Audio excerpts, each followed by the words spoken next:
Père Céleste béni, tandis que la présence du Saint-Esprit est déjà ici, nous approchons ta sainte parole. Et quoique j'ai une mauvaise voix, essayons de retenir les mots et de les prononcer aussi lentement et posément que possible. Je demande ta conduite divine et puisse l'onction du Saint-Esprit se mouvoir parmi nous ce soir. Et puisse celui qui est omniprésent prendre la parole de Dieu et la porter à chaque cœur selon nos besoins respectifs. Puisse-t-il nous nourrir ce soir des bonnes choses de Dieu. Et ce soir, pendant que nous parlons de la parole, que nos cœurs soient emportés à plusieurs kilomètres jusqu'au calvaire, là où Jésus a payé ce prix tout suffisant que les grands jugements de Dieu exigeaient depuis le Jardin d'Éden. Et aujourd'hui, puissions-nous réaliser que nous sommes gratuitement justifiés par sa résurrection, par sa mort, son ensevelissement et sa résurrection. Et ce soir, nous ne sommes plus de ce monde, car nous avons été rachetés au prix du précieux sang du Fils de Dieu. Et ce soir, avec des cœurs reconnaissants, puissions-nous nous tourner vers toi, avec toute notre pensée et toute la force qui est en nous, pour te servir d'un cœur pur et sans tache. Accorde ce soir, Père, que s'il y en a ici qui ne te connaissent pas par le pardon de leurs péchés, qu'ils viennent ce soir humblement à la croix et que là, ils confessent leurs péchés au Dieu qui est juste pour pardonner. Et que ceci soit une glorieuse soirée pour nous tous. Nous le demandons au nom de ton Fils, le Seigneur Jésus. Amen. Maintenant, nous comprenons qu'il n'y a personne sur la terre qui soit suffisamment capable de prendre la parole de Dieu et de la révéler.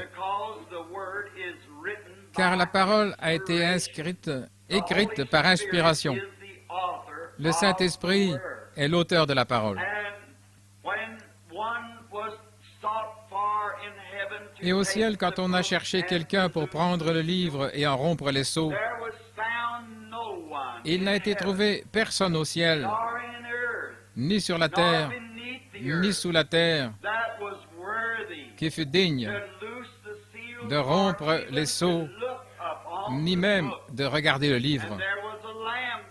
Mais il y eut là un agneau qui avait été immolé depuis la fondation du monde, et il est venu et a pris le livre de la main de celui qui était assis sur le trône, et il a rompu les sceaux, et il a ouvert la parole. Et ce soir, nous croyons et avons confiance en lui qu'il nous ouvrira la parole.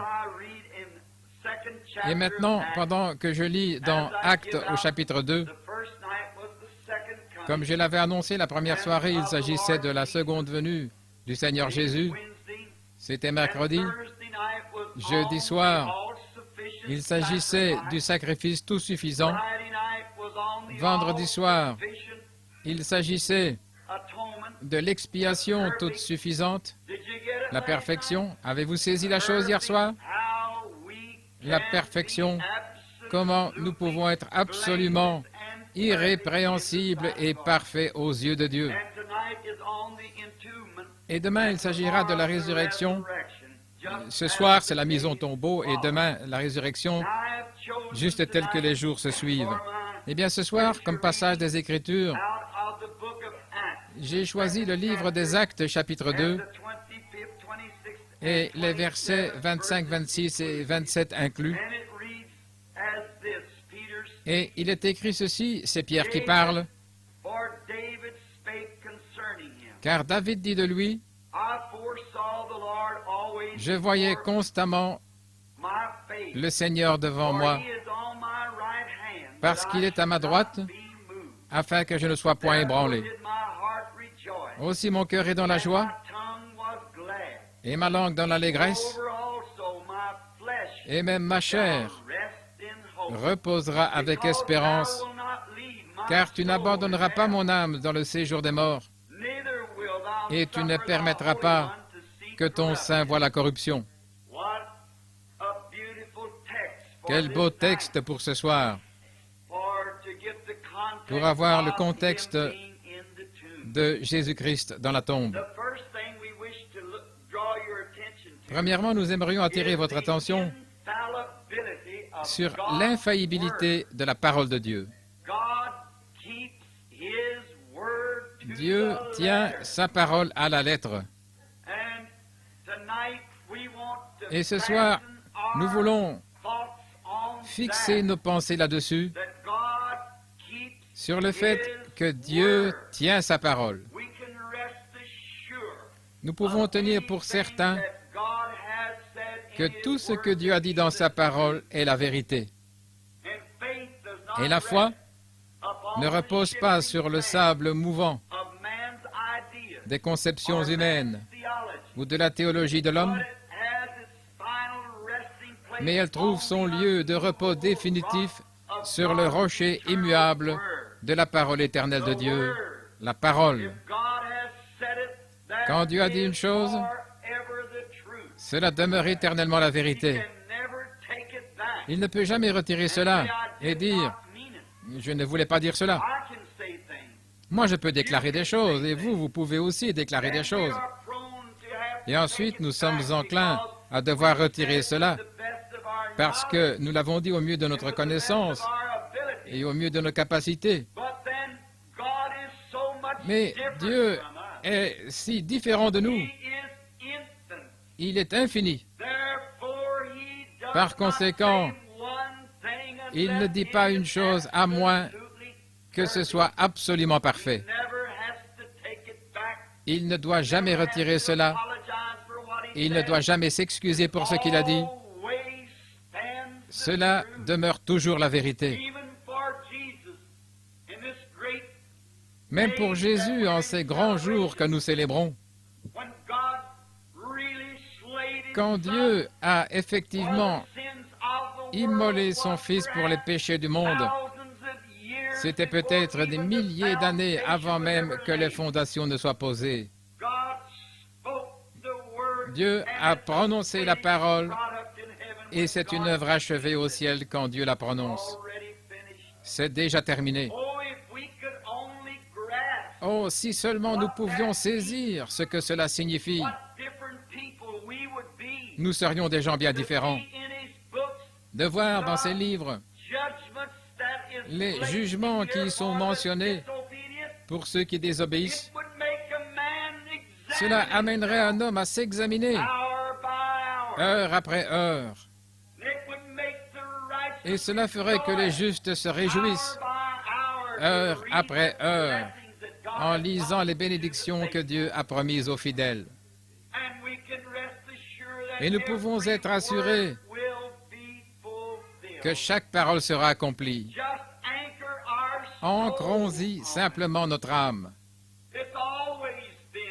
Il en a toujours été ainsi.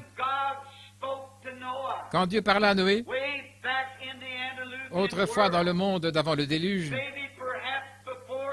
probablement avant même qu'une Bible ne soit peut-être écrite, ou plutôt cette Bible, de toute façon, ne soit écrite, Dieu dit à Noé qu'une tempête allait venir et que les eaux allaient submerger la terre. Et alors qu'il n'y avait pas le moindre signe que cela se produirait, tout étant tout à fait contraire à cela, Noé a agi avec crainte. Il a construit l'arche, l'a apprêtée. C'était pour le salut de sa maison et de lui-même. Dieu ne l'a point laissé tomber, car c'était sa parole. Cela devait arriver, puisque Dieu avait dit que cela arriverait. Eh bien, quand Job, le livre le plus ancien de la Bible, il fut écrit peut-être avant la Genèse, et il fut inséré dans la Bible, et Moïse a écrit la Genèse. Job, dans son livre, Il s'est reposé solennellement sur la promesse que Dieu lui avait faite. Et il s'est tenu à côté de son holocauste sans crainte dans son cœur, sachant que ce que Dieu avait dit, il est capable de l'accomplir. Et quand tout semblait aller dans le sens contraire, Job est resté ferme, parce que la promesse de Dieu était ferme. Dieu avait fait la promesse à Job, et Job se reposait sur cette promesse. Oh, si l'Église pouvait atteindre ce point, où elle peut se reposer solennellement sur la parole éternelle de Dieu comme étant la vérité. Quelle différence cela serait! Quelle correction cela serait! Quel nettoyage! Quelle joie! Quelle puissance il y aurait si les hommes et les femmes croyaient Dieu sur parole que ce qu'il a dit est la vérité. Peu importe ce que les circonstances semblent être, cela n'a rien à voir. Dieu l'a dit, cela règle la question. Et Job, quand il passait par le moment de la plus grande épreuve de toute son expérience, alors qu'il avait été trouvé un homme juste devant Dieu, même Dieu a dit qu'il était parfait. Il n'y avait personne comme lui sur la terre. Et Satan eut le privilège de le tenter. Et il disait, je l'amènerai à te maudire en face. Et il a presque ôté la vie à Job et il l'aurait fait.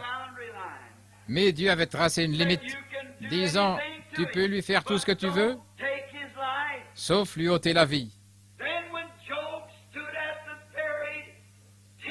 Alors quand Job s'est levé au moment crucial même de l'épreuve, il a dit, je sais que mon Rédempteur est vivant et que dans le dernier jour, il se tiendra sur la terre. Quand les vers détruiront ce corps, cependant, je verrai Dieu dans ma chair. Peu importe combien ça semblait sombre et irréel, Job avait ancré son âme dans quelque chose, la promesse éternelle de Dieu. Si seulement nous pouvions faire cela. Remarquez, il s'est reposé sur cette promesse. Je sais que mon Rédempteur est vivant. Et je veux que vous remarquiez, pour que je souhaite dire après, que Job a désigné l'endroit où il devait être enseveli. Et quand Job mourut, c'est là qu'il fut enseveli. Il y eut un autre homme du nom d'Abraham qui a pris Dieu au mot. Et il croyait Dieu. Et il a appelé les choses qui étaient contraires à la promesse que Dieu lui avait faite, comme si elles n'existaient pas. Il prit Dieu à sa parole. Et des jours, des semaines, des mois et même des années s'écoulèrent. Mais Abraham n'était pas ébranlé du tout. La Bible dit, il ne chancela point par incrédulité au sujet de la promesse de Dieu, mais il fut fortifié par la foi, donnant gloire à Dieu. Alors que chaque jour tout semblait simplement devenir plus difficile, mais malgré tout, au lieu de faiblir, chaque jour, Job était plus fortifié. Oh, quelle assurance bénie nous avons! Quand les difficultés semblent s'élever pour rendre impossible ce que Dieu a promis, au lieu de nous effrayer et de retourner dans le monde, nous devons plus que jamais rester fermes sur le « Ainsi dit le Seigneur ». Cela devrait régler la question quand Dieu dit quelque chose. Et Abraham appela ces choses qui étaient comme si elles n'étaient pas, parce qu'elles étaient contraires à la parole. Et quand Abraham perdit sa chère épouse Sarah, après plusieurs années de vie commune, il acheta une portion de terre près de l'endroit où Job avait été enseveli, et là, il ensevelit Sarah. Vous vous demandez pourquoi? Ils étaient des prophètes.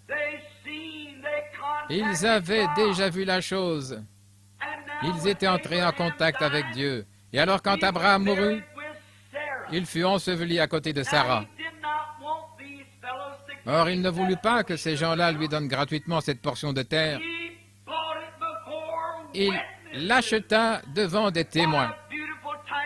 Quel beau type du baptême! Il l'acheta devant des témoins pour qu'il soit établi que c'était sa possession. Oh, c'est ainsi qu'un véritable croyant devrait venir. Il ne devrait pas se glisser furtivement dans un coin, mais plutôt se tenir debout devant des témoins.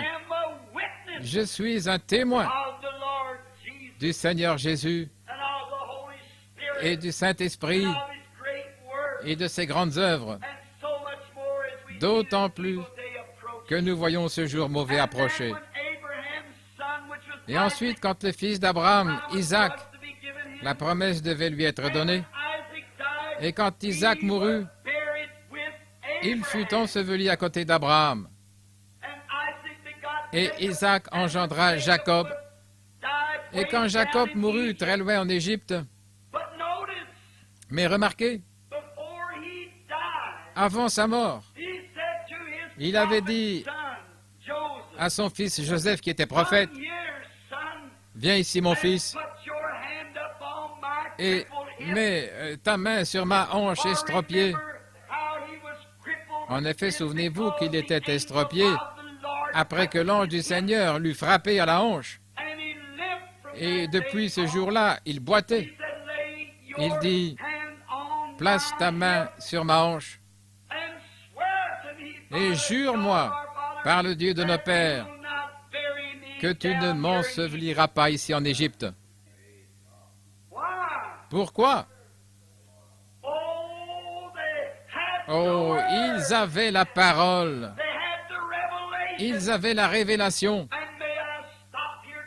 Et puis-je m'arrêter ici pour dire que l'Église du Dieu vivant est bâtie sur la révélation divine. Pas sur la dénomination, les organisations, pas sur des credos ou des doctrines, mais sur la vérité spirituelle révélée du Dieu vivant. Abel, dans le jardin d'Éden, avait cela quand l'Église commença. Comment a-t-il su qu'il fallait amener un agneau? Pourquoi n'a-t-il pas amené des fruits comme Caïn? Mais cela lui fut révélé.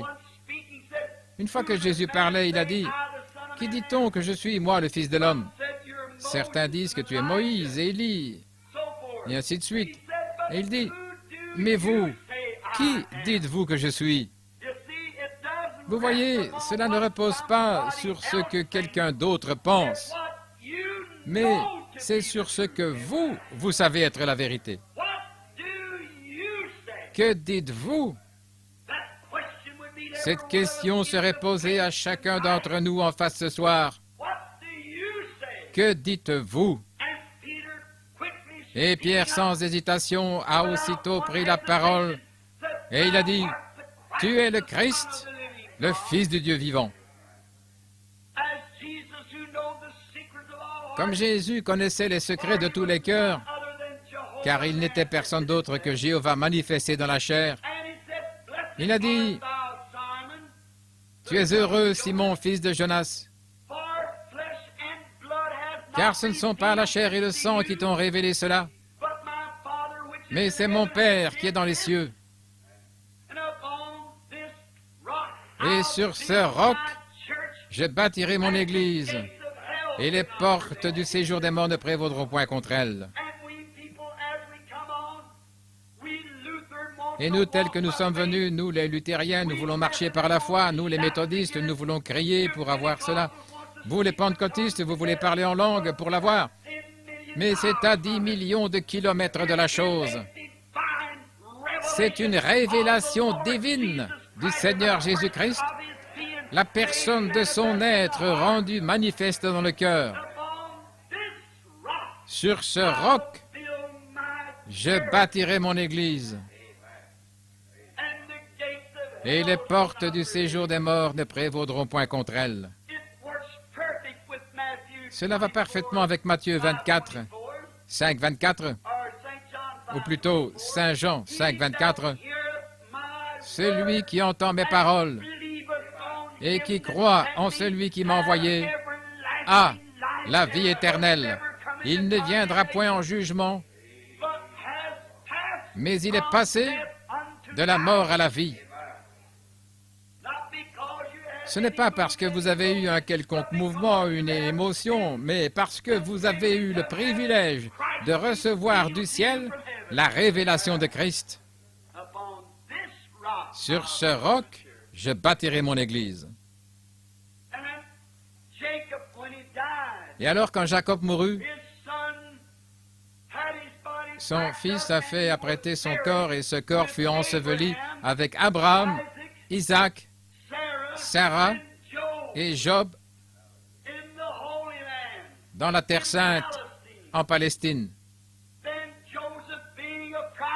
Ensuite, Joseph étant un prophète, il prospéra en Égypte. Il connaissait Dieu. Dieu s'était révélé à lui. Et quand il mourut, il dit, n'enterrez pas mes os ici. Mais un jour, Dieu vous visitera certainement. Pourquoi il s'était reposé solennellement sur la parole que Dieu avait donnée à Moïse. Ils serviront cette nation pendant 400 ans, mais je les ferai sortir. Il se reposait solennellement sur la parole. Et quelle belle illustration nous avons là. Si vous remarquez, chaque Hébreu qui passait, le dos tout meurtri par les conducteurs d'esclaves, quand il voyait les os de son prophète Joseph, il savait qu'un jour, il sortirait. En effet, ces os étaient restés là comme un mémorial, qu'un jour, il sortirait.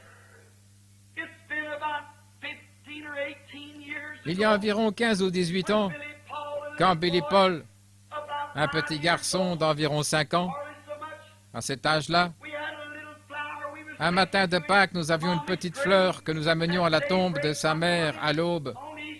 Juste au moment où le soleil apparaissait, il se montrait, ou c'était juste avant le lever du jour, après quoi nous allions au culte. Et comme nous nous dirigions vers la tombe, le petit garçon ôta son chapeau, tandis que nous nous dirigions vers l'endroit où sa petite sœur et sa mère avaient été ensevelies. Et il commença à sangloter et à pleurer. Et il a dit, « Papa, maman se trouve-t-elle là, dans ce trou? » J'ai dit, « Non, fiston, elle ne se trouve pas là, dans ce trou. Elle est 1 million de fois en meilleure condition que toi et moi. » Il a dit, « Verrai-je encore maman? » J'ai dit, « Par la grâce de Dieu, si tu le désires, tu pourras la revoir. » Il a dit, « Son corps sortira-t-il de cette tombe? » J'ai dit, « Chérie, ferme les yeux, et je vais te raconter une petite histoire. » Ce matin, il y a des centaines d'années, une tombe a été laissée vide. J'ai dit, c'est un mémorial pour ceux qui s'endorment dans le Seigneur, que Christ les ramènera avec lui quand il viendra. Sans l'ombre d'aucun doute, je me repose solennellement sur la promesse éternelle de Dieu.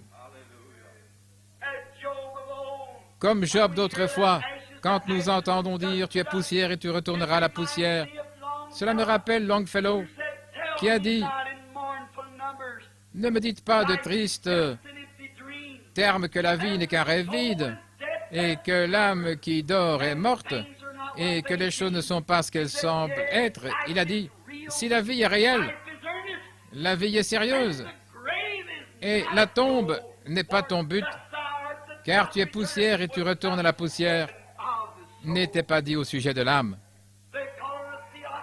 On appelle cela une théophanie, c'est-à-dire que lorsque nous quittons ici, nous entrons dans quelque chose d'autre. Quoi que cela puisse être, j'accepte la parole de l'apôtre quand il a dit « Si cette tente ou ce tabernacle terrestre est dissous, nous en avons un qui attend déjà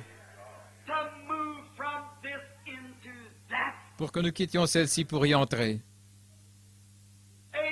Abraham, Isaac, Jacob, Job, tous les prophètes avaient eu confiance et croyaient que la résurrection viendrait, que le Rédempteur viendrait. Ils ont prophétisé à son sujet. Enoch a prophétisé à son sujet. Il s'est reposé solennellement. Il a scellé son témoignage avec cela. Isaac, Jacob, Daniel, Jérémie, Ézéchiel se sont reposés solennellement sur le temps où le Messie viendrait.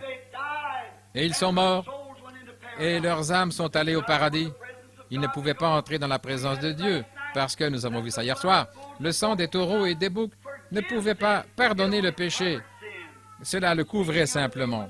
Préfigurant un jour, le sacrifice parfait serait offert. En effet, le sang de l'animal ne pouvait pas revenir sur l'adorateur, car si c'était le cas, on n'aurait pas cessé d'offrir ce genre de sacrifice. Mais quand le Fils de Dieu mourut, la vie qui était en lui, qui n'était rien d'autre que Dieu, est revenue. Elle nous a adoptés dans la famille de Dieu, et maintenant nous sommes les enfants de Dieu. La vie qui est sortie de son sang. À présent, remarquez rapidement, alors que nous continuons. Autrefois, dans l'Ancien Testament, ces gens qui avaient cru, qui adoraient et qui étaient morts dans la foi, attendant cette heure-là, la raison pour laquelle ces prophètes faisaient cela et voulaient être ensevelis en Palestine, c'est parce qu'ils savaient que la résurrection n'allait pas avoir lieu en Égypte. Elle allait avoir lieu en Palestine seulement. C'est ce que je dis ce soir. On me taxe de tous les noms. Que les gens me taxent de n'importe quoi, cela ne me fait rien. La seule chose que je veux, c'est de savoir ceci, que je suis mort et que ma vie est cachée en Christ à travers Dieu, et que je suis scellé du Saint-Esprit, afin que lorsqu'il m'appellera du milieu des morts, je réponde en ce jour-là. Ensevelissez-moi en Christ, car ceux qui sont en Christ, Dieu les ramènera avec lui en ce jour-là. Comment entre-t-on en Christ? 1 Corinthiens 12, 13. Nous sommes tous baptisés d'un seul esprit pour former un seul corps. Et nous devenons des concitoyens du royaume de Dieu. Nous confessons que nous sommes pèlerins et étrangers sur cette terre, ne recherchant plus ces choses du monde, mais entendant la venue du roi béni, pour qu'il prenne possession du domaine d'un océan à un océan sans fin, quand il viendra dans sa gloire. Certainement nous attendons sa venue. Et je n'ai donc point de doute dans mon esprit que ce que Jésus avait à l'esprit quand il était ici sur la terre, c'était cette infaillibilité de la parole éternelle de Dieu. Car nous savons qu'en lui habitait la plénitude de la divinité corporellement. Toute la divinité était en lui. Il était à la fois Père, Fils et Saint-Esprit. Mais il demeurait dans un corps humain. La théophanie de Dieu, la grande image de Dieu à laquelle il avait créé l'homme, pour le placer ensuite sur la terre, il avait un corps. Dieu n'est pas sans un corps. Dieu a un corps. Et cela a l'apparence d'un homme. Moïse a vu cela. D'autres ont vu cela et ça a l'aspect d'un homme. Ceci n'est qu'une image de ce qu'est cela. Et tout sur la terre, la beauté, la douceur, la beauté de la terre, ce n'est que le reflet de quelque chose de loin meilleur qui nous attend lorsque nous quitterons ce monde. Car tout sur la terre n'est qu'un reflet de ce qu'il y a au ciel. Tout ce qui est bon, tout ce qui est juste, ce qui est beau, les arbres, les oiseaux, tout n'est qu'un reflet, un modèle de ce qu'il y a au ciel. Notre vie n'est qu'un reflet, ce n'est qu'une ombre, et ce n'est pas la chose réelle. Ce n'est que le négatif.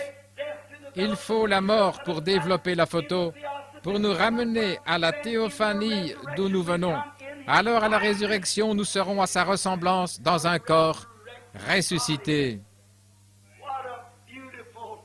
Combien c'est merveilleux, non seulement merveilleux, mais c'est l'authentique et solennelle vérité de la parole éternelle de Dieu, à savoir que nous serons à sa ressemblance. Remarquez, maintenant Jésus était investi de tout le pouvoir de Dieu, mais lorsqu'il a affronté Satan, il n'a pas utilisé un seul de ses pouvoirs. Il n'a recouru qu'à la parole. C'est ce qu'il a fait. Il a dit, il est écrit, l'homme ne vivra pas de pain seulement, mais de toute parole qui sort de la bouche de Dieu. Alors comment pouvez-vous déclarer que vous pouvez rester à la maison et être aussi bon chrétien que vous le seriez en allant à l'église? Lisez la parole. Le Saint-Esprit se nourrit de la parole. La Bible est le régime alimentaire spirituel de Dieu pour son Église. Et c'est le Saint-Esprit qui vous l'apporte et qui la place dans le cœur. Et avec action de grâce, vous l'arrosez. Et chaque promesse divine produira exactement ce que Dieu a dit qu'elle produirait. Forcément, c'est sa parole et c'est sa vie. Eh bien, j'ai oublié que j'étais censé ne prendre qu'une demi-heure. Cela me prend beaucoup de temps pour arriver à ce que je veux dire. Mais considérez Jésus, pendant la dernière ou les 2 dernières heures de sa vie, beaucoup de prophéties se sont accomplies.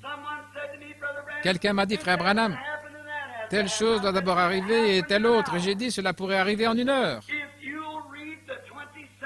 Si vous lisez le psaume 22, et qu'ensuite vous considériez l'heure à laquelle il est mort à la croix, j'oublie maintenant le nombre des prophéties remarquables qui se sont accomplies pendant les 2 ou les 3 dernières heures de sa vie. Certainement. Ils m'ont percé les pieds et les mains. Mon Dieu, pourquoi m'as-tu abandonné? Et ainsi de suite, tel que David s'est écrié.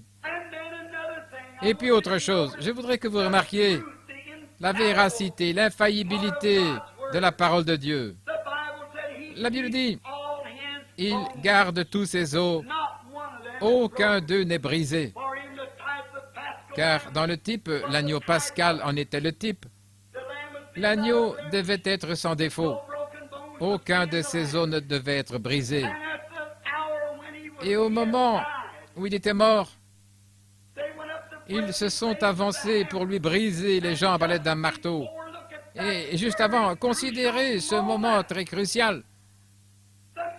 L'homme qui avait le marteau était prêt à frapper ses jambes, mais la parole de Dieu disait, pas un seul os de son corps ne sera brisé.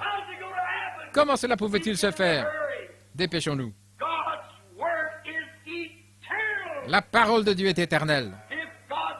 Si la parole de Dieu est si parfaite, ceux qui sont en Christ sont tout aussi sûrs de ressusciter qu'il y a une résurrection.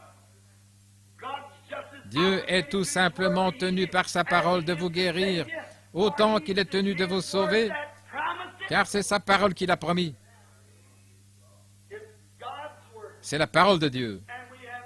Et nous n'avons pas le droit d'en retrancher quelque chose, si ce n'est de dire simplement c'est la vérité, croyez-la, peu importe ce qui arrive, croyez-la de toute manière. C'est ainsi que les autres ont dû la croire, et nous n'en sommes pas dispensés.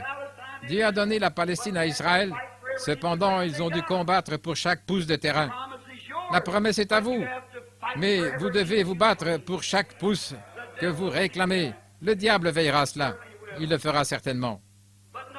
Mais remarquez, quand ils étaient prêts à briser les jambes à notre Seigneur Jésus, si ce marteau avait frappé la jambe et l'avait brisée, Dieu aurait été trouvé menteur.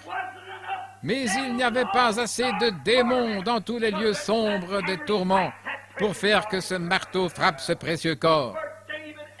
Car David, 800 ans avant, avait dit qu'aucun os de son corps ne serait brisé. La parole de Dieu doit demeurer la vérité. Mais qu'ont-ils fait?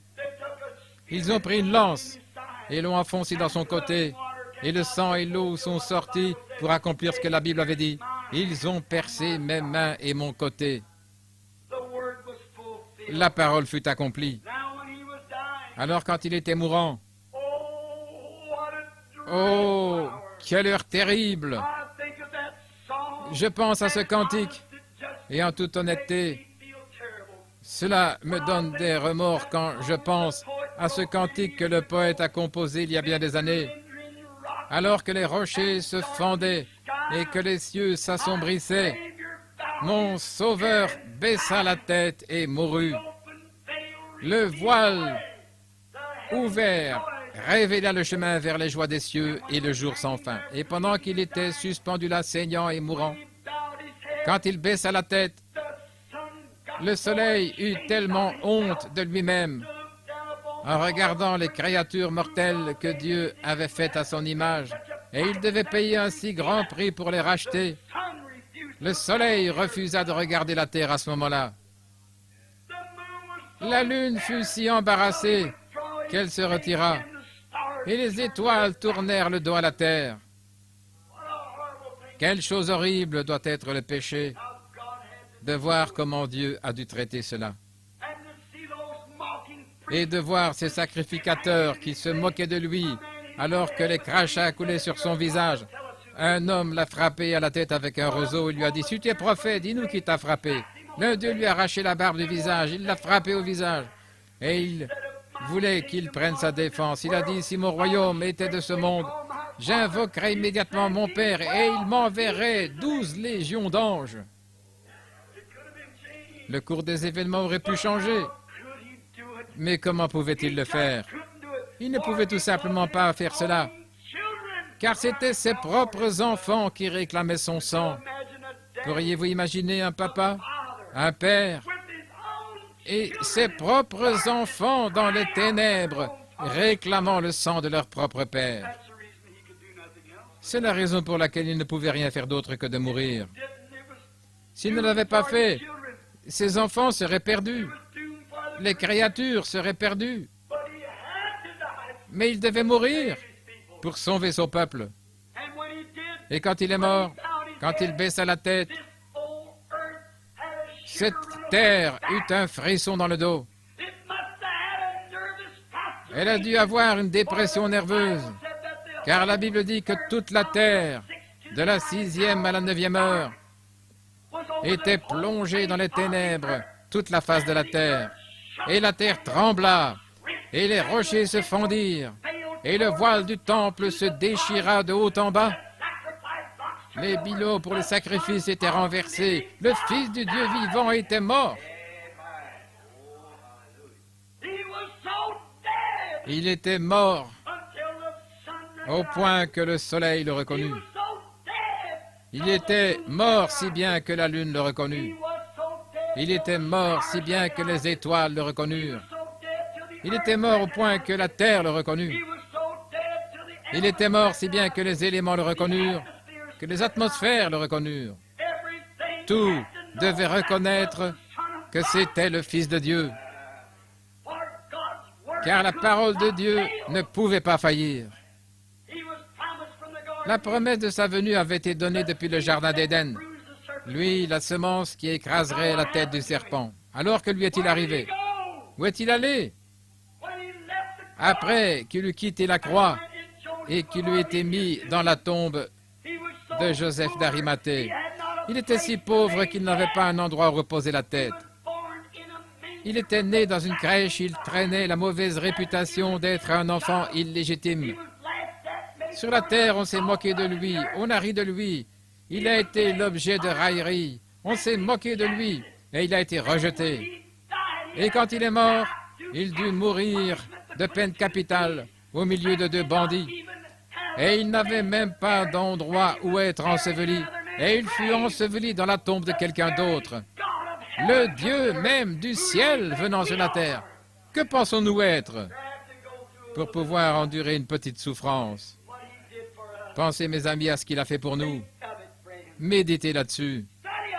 Étudiez cela. Le soldat romain a dit assurément, cet homme est le Fils de Dieu. Le pécheur a dû reconnaître cela. Judas a dit, j'ai livré le sang innocent. Il a dû le reconnaître. La terre tout entière a reconnu cela. Alors où est-il allé? Quand un homme meurt, est-ce sa fin? Non, monsieur. Il a dû mourir de cette façon-là, parce que la Bible de Dieu disait qu'il mourrait de cette façon-là. Et il s'était confié dans la parole de Dieu. C'est pourquoi pendant sa vie, il a pu dire, détruisez ce temple et en 3 jours je le relèverai.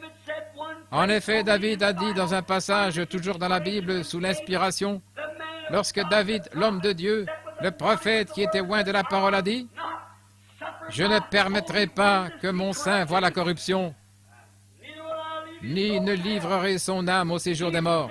Jésus a dit, détruisez ce corps et en 3 jours je le relèverai. Il savait que la parole de Dieu ne pouvait pas faillir. Oh là là!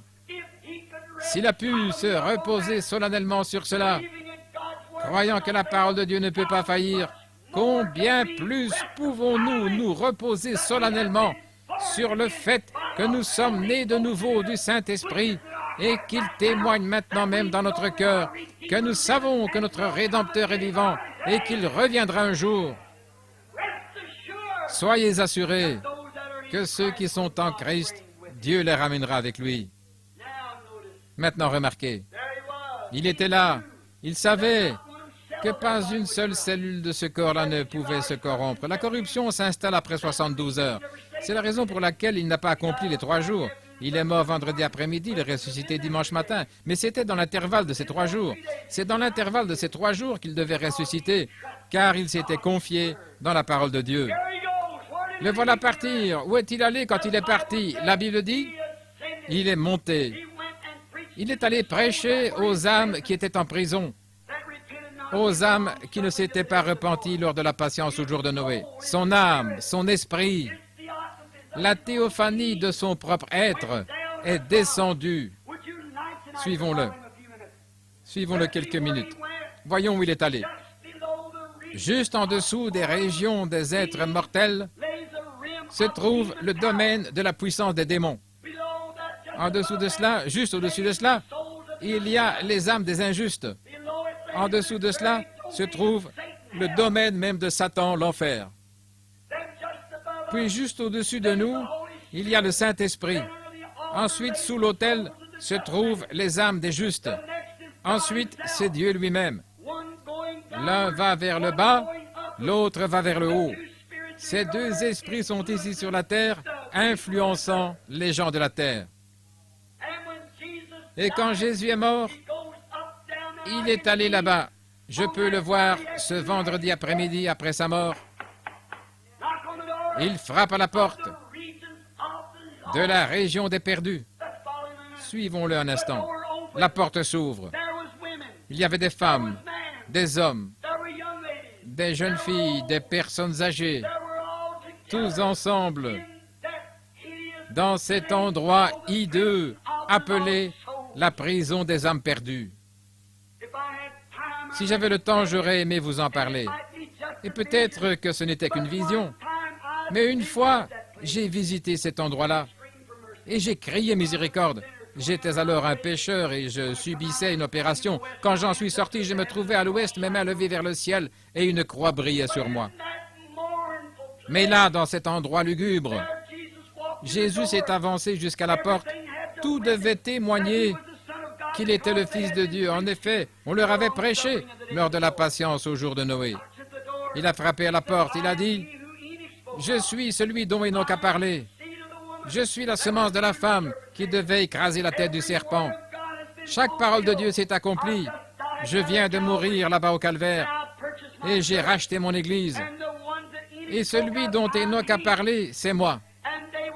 Et ils étaient sans miséricorde, sans espoir, parce qu'ils avaient péché.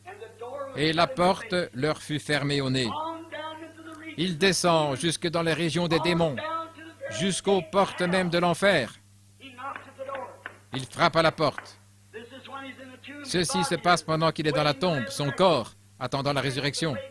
Il a visité les lieux où vont les justes et les injustes, là où vous irez un de ces jours, à l'un ou à l'autre de ces endroits. Et il frappe à la porte de l'enfer, et alors le diable sort. Et je peux juste l'entendre dire, « Oh, tu es donc finalement arrivé. Je pensais sûrement t'avoir eu quand j'ai tué Abel. » Vous voyez, depuis que cette semence avait été promise dans le jardin d'Éden, le diable a constamment essayé de le détruire. Et la mort d'Abel et la venue de Seth, c'était juste la mort et la résurrection de Christ. Cette semence doit continuer. Et il a tenté de la détruire. Il a dit, je pensais t'avoir eu quand j'ai tué Abel. Je pensais t'avoir eu quand j'ai tué les prophètes. J'étais sûr de t'avoir eu quand j'ai décapité Jean. Mais à présent, tu es finalement arrivé. Maintenant, je t'ai. Oh là là. Je peux l'entendre dire, « Satan, approche. » Maintenant, c'est lui le chef. Il étend la main. Il arrache la clé de la mort et du séjour des morts de son côté et il l'accroche à son propre côté. Je veux te dire ceci. Tu as fait le bluffeur assez longtemps. Je suis le Fils du Dieu vivant, né virginalement. Mon sang est encore frais sur la croix et la dette est entièrement payée. Tu n'as plus aucun droit. Tu es dépouillé. Donne-moi ces clés. C'est juste. Il se retourne et lui donne un bon coup de pied, puis il claque la porte et il dit, « Reste là-dedans. À partir de maintenant, c'est moi le chef. » Or, il n'avait pas les clés du royaume, car il les avait données à Pierre. Nous verrons cela le matin avec le baptême d'eau. Mais il avait les clés de la mort et du séjour des morts, et il s'en est emparé. Et après sa résurrection, il a dit, « J'ai les clés de la mort et du séjour des morts. » Pierre avait les clés du royaume. Satan avait les clés de la mort et du séjour des morts. Mais à présent, c'est Jésus qui les détient. C'est lui le chef. Le voilà qui monte. Pâques approche, le temps passe vite, mais il y a un autre groupe. Où est Job? Où est Abraham? Où sont-ils? Où sont ces gens qui avaient placé leur foi dans la parole de Dieu? Les a-t-il oubliés? La mort les a-t-elle anéantis? Était-ce fini? Jamais. Jamais! Dieu doit tenir sa parole. Je peux le voir. Jetons un petit coup d'œil au paradis pour voir là. Et je vois Sarah et Abraham se promener là. Et au bout d'un moment, on frappe à la porte. Abraham va ouvrir la porte et il dit, « Chérie, viens ici, regarde ici. Regarde ici. C'est le même homme qui s'était tenu avec moi là sous le chêne ce jour-là. Il est le Dieu d'Abraham. » Juste à ce moment-là, je peux voir Daniel regarder par-dessus l'épaule d'Abraham et dire, « C'est la pierre qui s'était détachée de la montagne, aussi sûr que je me tiens ici. » Je vois Job se lever et dire, « C'est mon Rédempteur, au sujet duquel j'ai dit que je savais qu'il était vivant et qu'un jour il se tiendrait sur la terre. Mon corps n'est peut-être qu'une petite cuillerée de poussière, mais dans 15 minutes, j'y serai de nouveau. C'est lui. » Ézéchiel regarde par-dessus et dit, « J'ai vu cette même personne comme étant une roue au milieu d'une autre roue qui tournait tout là, en plein dans l'espace. » Oh là là! Alors Enoch approche. Enoch dit, « Je l'ai vu venir avec ses saintes myriades pour exercer le jugement. » Les saints de l'Ancien Testament étaient là dans l'attente, certainement. Étant sous l'expiation par le sang, ils ne pouvaient pas entrer dans la présence du Dieu du ciel, parce que le sang des boucs et des brebis ne pouvait pas ôter le péché. Mais il a dit, « Mes frères, je suis celui que vous pensez que je suis. Je suis la semence de la femme. Je suis le fils de David. Je suis le fils de Dieu. Je suis celui qui est né d'une vierge. Mon sang a fait l'expiation pour cela. Vous avez attendu sous le sang des brebis et des boucs, mais à présent, mon sang fait l'expiation. Et vous êtes libres. Montons, c'est presque Pâques. Pensez-y, ce soir, cela fait 1900 et quelques années. Je peux entendre Abraham dire, Seigneur, quand nous serons de nouveau dans nos corps, Sarah et moi aimions beaucoup cela. Cela te dérangerait-il que nous fassions, pour ainsi dire, une petite escale éclair sur la route? Je peux l'entendre dire, eh bien non, certainement pas. Je vais rester avec mes disciples pendant environ 40 jours. Là, faites un tour et voyez comment se présentent les choses. Et ce glorieux matin de Pâques, nous prendrons cela ce matin, Dieu voulant. Quand il est ressuscité de mort, la Bible dit, conformément à saint Matthieu, que beaucoup de saints qui dormaient dans la poussière de la terre ressuscitèrent et sortirent des tombes. De qui s'agissait-il? D'Abraham, d'Isaac, de Jacob, de Job, de ceux qui, par la révélation spirituelle révélée, savaient qu'un jour le Rédempteur se tiendrait sur la terre. Il s'agissait d'eux, les prémices de ceux qui dormaient. Ils sont entrés là dans la ville. Je peux voir Sarah et Abraham, jeunes et beaux et pleins de vie, pour ne plus jamais vieillir, ni tomber malade, ni avoir faim, se promenant là dans leur corps. Caïphe se tenait là disant, vous savez quoi? Il s'est passé quelque chose l'autre jour. Considérez tout simplement ce gâchis dans lequel se trouve le temple. Il nous faudra demander à quelqu'un de raccommoder le rideau, le voile. Regardez ceci, cette caisse d'offrande renversée, que s'est-il passé? Cet homme était-il un astrologue? Était-il un sorcier? Que s'est-il passé? Approche Joseph. Quel est ce jeune couple qui se tient là? Abraham dit. Sarah, on nous a reconnus. Nous ferions mieux de disparaître. Ils apparurent à plusieurs. Ce n'était pas tout. Pour terminer, regardez. Un jour, alors qu'ils faisaient des visites, Abraham, Isaac, Jacob et tous les autres ont visité leur patrie. Quand Jésus est monté, vous direz, frère Branham, est-ce que c'est un mythe? Non, pas du tout. Je vais vous montrer les Écritures dans un instant. Quand il a commencé à s'élever, les gens n'ont vu que lui. Mais les saints de l'Ancien Testament étaient avec lui. Car la Bible dit qu'il a amené des captifs et a fait des dons aux hommes. Et je peux le voir tandis qu'il monte et qu'il se joint à son église.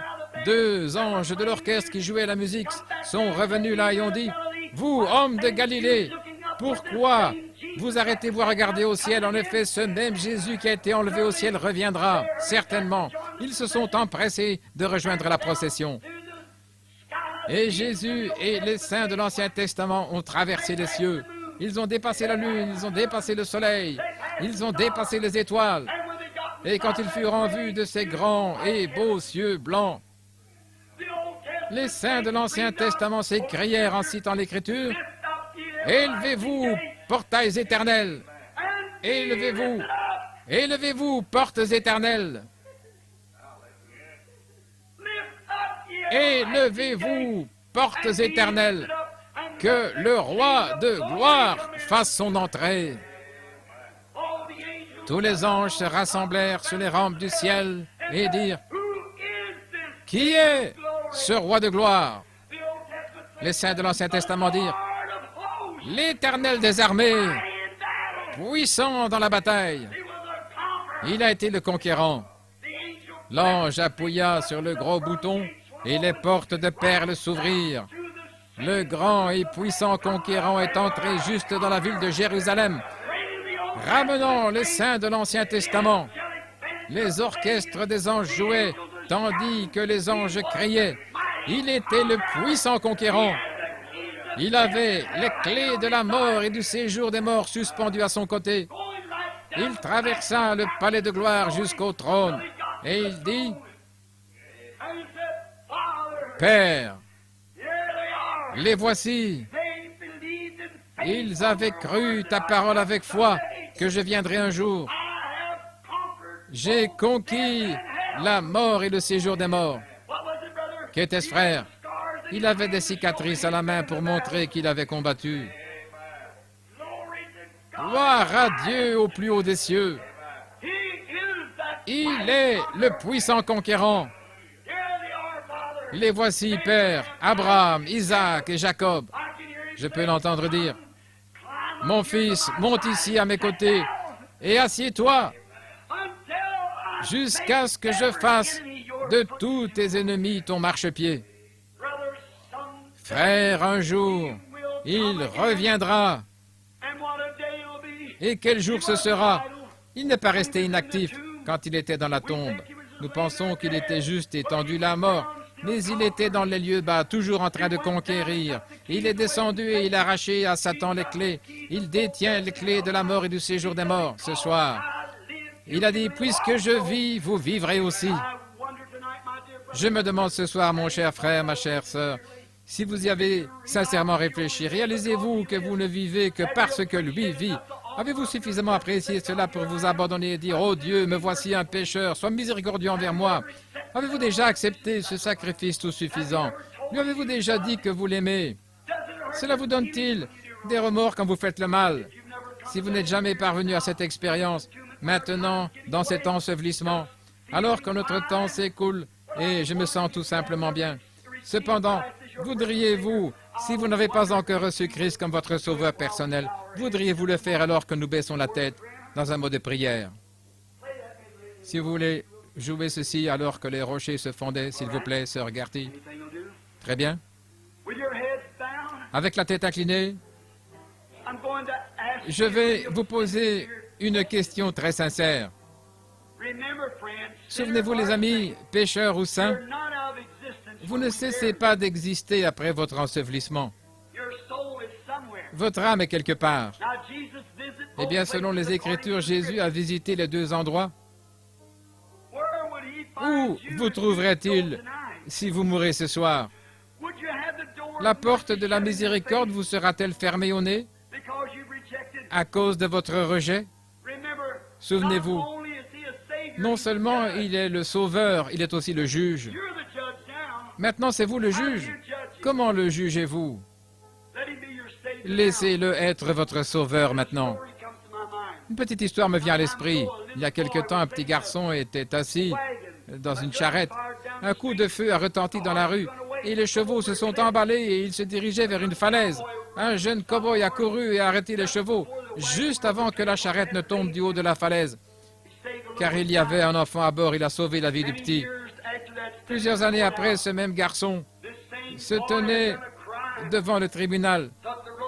Il avait commis un crime, il avait pris le mauvais chemin, il était coupable, il buvait, il jouait à l'argent, il avait abattu un homme. Il était coupable, il avait été trouvé coupable, et le juge se leva et dit, « Je vous condamne à la pendaison par le cou, jusqu'à ce que votre vie mortelle soit partie. » Ce jeune a dit, « Juge !» Il a interrompu la procession au tribunal en sautant par le garde-fou. Il tomba aux pieds du juge pour implorer miséricorde. Il dit, « Juge, regardez-moi, ne me reconnaissez-vous pas ?» Il a dit, « Non, fiston, non. » Il a dit, « Vous vous souvenez du petit garçon dont vous avez sauvé la vie il y a bien des années quand un cheval s'était emballé ?» Il a dit, « Oui, je m'en souviens. » Il a dit, « Je suis ce garçon-là. » Il a dit, « Juge, vous m'aviez sauvé à l'époque, sauvez-moi maintenant. » Et le juge le considéra et dit, « Fiston, ce jour-là, j'étais ton sauveur. Aujourd'hui, je suis ton juge. Aujourd'hui, il est votre sauveur. Vous, pécheurs, demain, il pourrait être votre juge. Réfléchissons-y maintenant pendant que la musique joue et que tout le monde prie, ceux qui sont dans la dimension de la prière avec Dieu.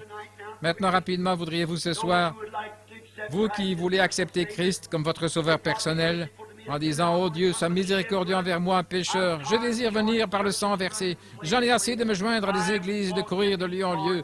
Je veux naître de nouveau. Je veux une expérience dans mon cœur, telle que je saurai que Christ s'est révélé à moi par la révélation spirituelle dont vous venez de parler, frère Branham. Je désire la révélation spirituelle, le Saint-Esprit dans mon cœur, me vivifiant, rendant Christ plus réel pour moi que je ne le suis pour moi-même. Je désire cette expérience-là, frère Branham. Voudriez-vous prier pour moi alors que je lève la main? Voudriez-vous lever la main maintenant, vous qui désirez qu'on se souvienne de vous? Que Dieu vous bénisse. Que Dieu vous bénisse. Là, madame à l'arrière, que Dieu vous bénisse. C'est bien, levez la main. Maintenant, pourquoi auriez-vous honte? Vous serait-il possible de rejeter une pareille chose, mon ami? Souvenez-vous. Oh, dites-vous, frère Branham, c'est depuis des années que les prédicateurs prêchent. Je le sais. Mais un de ces jours, ils cesseront de prêcher. Et avoir les choses, cela pourra arriver tout de suite. Vous allez entendre votre dernier sermon. Franchement, c'est peut-être votre dernier sermon. Oh, dites-vous, je suis jeune. Ça n'entre pas en ligne de compte. La mort ne fait exception de personne, ni d'âge, ni de capacité. Voulez-vous l'accepter maintenant comme votre sauveur personnel, en levant votre main et en disant « Oh Dieu, sois miséricordieux envers moi ». Levez maintenant la main en disant « Je veux accepter Christ ». Quelqu'un qui a rétrogradé, « Oh Dieu, sois miséricordieux envers moi. Je veux revenir à Christ ce soir, afin que demain il y ait une nouvelle résurrection pour moi. Voudriez-vous lever la main? Levez la main et dites « Sois miséricordieux envers moi. Je veux revenir maintenant. » Voulez-vous le faire? Levez la main et dites « Je suis un rétrograde, mais ce soir, que Dieu vous bénisse, madame, que Dieu vous bénisse. Je veux accepter Christ comme mon sauveur personnel.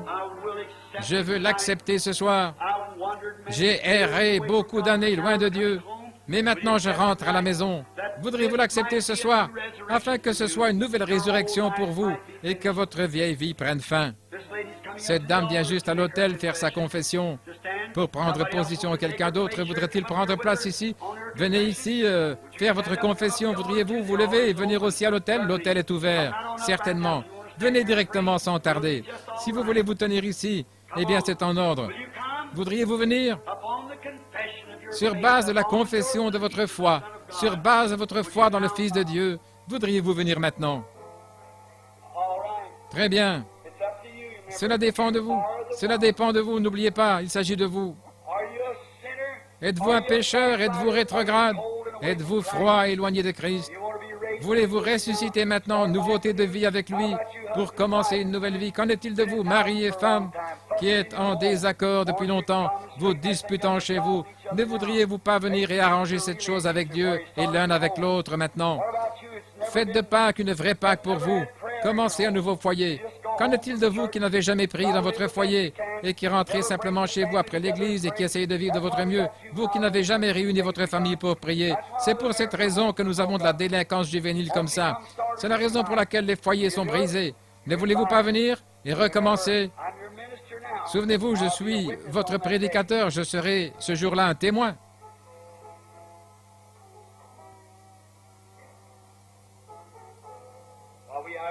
Alors que nous avons la tête inclinée maintenant pour la prière,